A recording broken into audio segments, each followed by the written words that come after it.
আসসালামু আলাইকুম, সবাই কেমন আছো?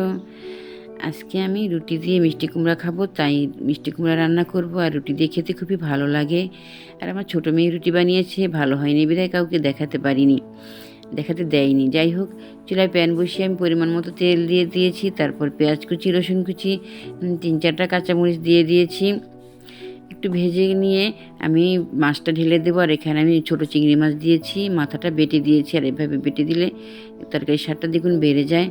আর এখানে আমি স্বাদ মতো লবণ দিয়ে দেবো, দিয়ে মাছটাকে ভালো করে একটু কষিয়ে নেব, একটু ভাজা ভাজা করে নেব। তারপর সামান্য পানি দিয়ে দেব। সামান্য পানি দিয়ে আমি 1 চামচ হলুদের গুঁড়া, 1 চামচ মরিচের গুঁড়া দিয়ে দেবো। আর যদি তোমরা ঝাল বেশি খাও তাহলে বাড়িয়ে দিতে পারো। আর বন্ধুরা, আমার চ্যানেলটাকে তোমরা সাবস্ক্রাইব করে দিও। আর ভিডিওটি ভালো লাগলে লাইক কমেন্ট শেয়ার করতে কিন্তু ভুলো না। চ্যানেলটা নতুন খুলেছি, তোমরা যদি পাশে দাঁড়াও তাহলে একটু উৎসাহিত হব।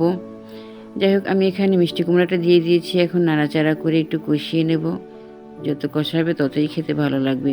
যে কোনো সবজি যদি ভালো করে কষিয়ে রান্না করা হয় তাহলে খেতে একটু ভালোই লাগে। তারপর আমি এখানে একটু পরিমাণ মতো পানি দেবো। আর পানিটা একটু বেশিই দেবো, যেহেতু আমি একটু ঝোল রাখবো মিষ্টি কুমড়াতে রুটি দিয়ে খাবার জন্য। আর এটা ভাত দিয়েও খাওয়া যায়, ভাত দিয়ে খেতেও খুবই ভালো লাগে। এরপর যে আমি ধনিয়া পাতা দিয়ে দেবো, ধনিয়া পাতা দিয়ে একটু ঢেকে রাখবো। আর মিষ্টি কুমড়া রান্না করতে সময় লাগবে না, তাড়াতাড়ি সিদ্ধ হয়ে যায়।